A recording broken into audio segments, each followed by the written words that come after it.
Hey guys, Evan here with Easy Custom Ag. We're out here spraying beans today.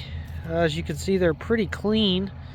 We're spraying Enlist Roundup and Zidua SC from BASF. This field has a history of water hemp, so we're putting that extra residual in. Hopefully get these rows shaded before those water hemp come back up. Like I said, we're in a pretty clean place here. We get in the back of this field where it drops off in a little better ground. We see a lot more water hemp. So we have a lot of questions from farmers, not our customers. Our customers are all super great and know exactly what they're doing. But from other farmers on some weed identification.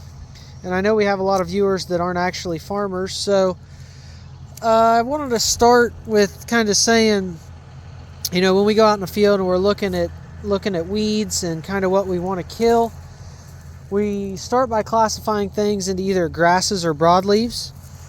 So I guess where I'm looking at right now, I'm not seeing any grasses, but depending on what you have, either grass or broadleaves or both, is going to decide what chemical you want to spray. So this little feller just popped up, I just saw. This is a water hemp. This is something that causes us a lot of problems in our area. The main problem with it is you can see there's a lot of different growing points. So everywhere a leaf comes out of that stem is a different growing point. And water hemp is well adapted to the chemistries that we have today. So when these things get tall, you know, this thing's only 4 or 5 inches tall. If this thing gets to be a foot tall, you're going to double, triple, maybe even quadruple the growing points that it has right now. For our chemicals to work, most of them have to touch every growing point to kill that weed completely. So getting them when they're smaller like this, or using residuals before they come up, is super important to keep our fields clean and help prevent yield loss. So like I said, this one here is a water hemp.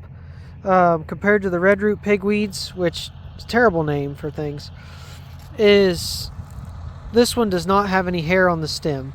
The color of the root means nothing when identifying different amaranth species. The main thing we look at is hair on the stem. If you've got hair, you're okay. If there's no hair, you're either looking at a water hemp or a palmer, and you've got problems either way there. Oh, here's another one. So another plant we've got here is lamb's quarter. This is quite common, which is why they call it common lamb's quarter. You'll notice that the center of the plant is pretty white. That's because of the waxy cuticle that it has on it. Makes it harder to kill because the chemical actually has to penetrate that. See, I can wipe it off with my fingers. Actually has to penetrate that to get into the leaf itself to kill the plant. Another thing, when they're small like this, they're very easy to kill. But that's a common lamb's quarter. Okay, here's one that many homeowners will be familiar with. Even taking away the flower, we've got a dandelion here. So all three things that we've looked at so far have been broadleaves. And the Enlist that we have in our mix, which is a form of 2,4-D, which is what a lot of you probably spray on your yards, and it's one of the components of triplet, or maybe you're spraying an amine, which is a form of 2,4-D. We're spraying 2,4-D choline under the label of Enlist, but the 2,4-D will kill all these broadleaves. One thing we don't have in the tank with our Enlist is clethodim. Clethodim is a chemical used to kill grass, and specifically volunteer corn in soybean fields. So what we have here is a volunteer corn plant, probably a kernel that was dropped out of the head or blown out of the back of the combine.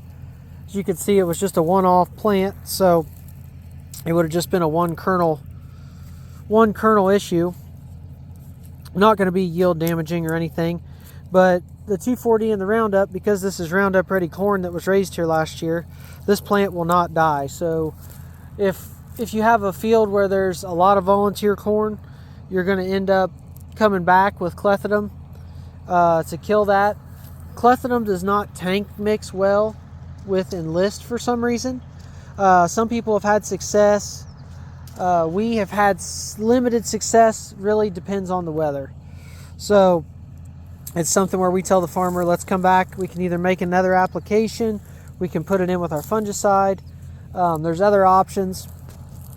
But if you say you want to do it in one pass and have to do it in one pass, we're going to have to push you back to Liberty, because the efficacy of clethodim with the Enlist I just can't ensure as an operator in good faith. So we can walk on through here. Like I said, this field's really pretty clean. If I was in the back of the field, I could show you a lot more things where it drops off into the darker ground. But very good pre-emergence program, and is set up for success going into the summer.